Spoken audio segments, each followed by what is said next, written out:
Vamos a repasar un poco cómo era un componente, porque vamos a meternos más en detalle en todo el funcionamiento de una directiva y de un componente, cómo funciona el template y qué elementos nosotros podemos utilizar para manejar para poder programar ese template, ¿no es cierto?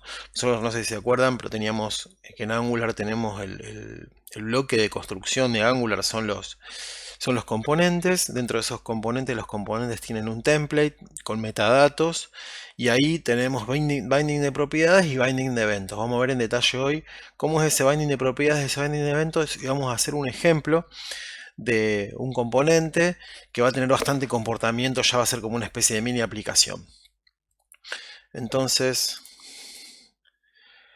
bien, habíamos visto que nos permitía crear nuevos tags que se definían como clases con anotaciones. Vamos a avanzar un poco más en la sintaxis de ese componente. Por un lado, no sé si se acuerdan, teníamos la clase de TypeScript, que es la que representaba la parte programática de ese componente, y por otro lado teníamos el template, que era la parte, digamos, visual o del DOM, que es lo que generaba nuestro componente como parte visual y que es lo que se muestra después finalmente en el browser. Bien, ese template puede tener bastantes elementos. Por un lado puede contener cualquier tipo de contenido HTML y ese HTML tiene algunas particularidades que Angular introduce y que agrega para permitirnos darle a ese HTML, que es el HTML normalmente 100% declarativo. Bueno, Angular intenta mantener esa forma declarativa, pero le agrega algunas directivas que nos permiten darle cierto comportamiento, que nos permiten agregarle formas de iterar sobre distintos elementos del DOM, generar nuevos condicionalmente distintos elementos, y de esa forma construir un HTML que no deja de ser declarativo y que representa un documento que se va a mostrar después en la pantalla. Bien, habíamos visto ya estos bindings, o sea, esta forma que nosotros tenemos dentro de un template de ejecutar de alguna forma una expresión de JavaScript o una expresión Angular, porque no es cualquier expresión de JavaScript. Ya hemos visto algunos de las limitaciones que tiene esto. Esto nos permite que acá, en vez de mostrarse ese 2 más 2, lo que se va a mostrar dentro de nuestro template es el resultado de esta expresión. Bien, habíamos visto ya esta parte. Dentro de esas cuestiones que agrega Angular en el HTML, nos permite hacer lo que se dice un binding de atributos. Lo que nos permite hacer es ejecutar una expresión y el resultado de esa expresión, que el elemento del DOM lo tome como uno de sus atributos. Veamos algunos ejemplos acá abajo.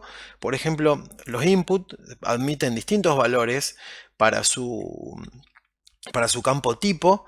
Y acá, de acuerdo a una condición, de acuerdo a esta variable del componente, que va a ser si es password o no, le voy a poner un string que sea password o texto. Entonces yo condicionalmente puedo hacer que un determinado input se comporte como un input de password en un momento, como un input de texto, de acuerdo a otra condición de ese componente que estoy haciendo.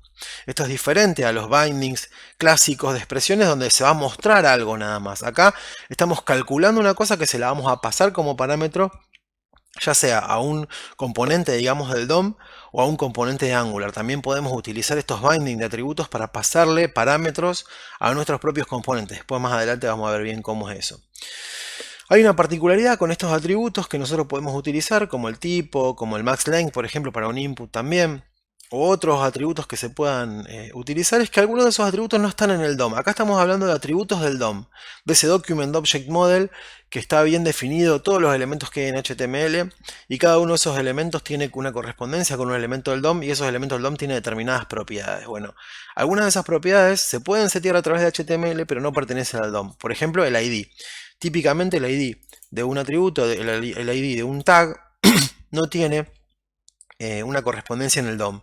Pero nosotros podemos utilizar este formato, attr.atributo, para pasarle valores calculados a esos atributos especiales que tienen que ver más con HTML que con el DOM.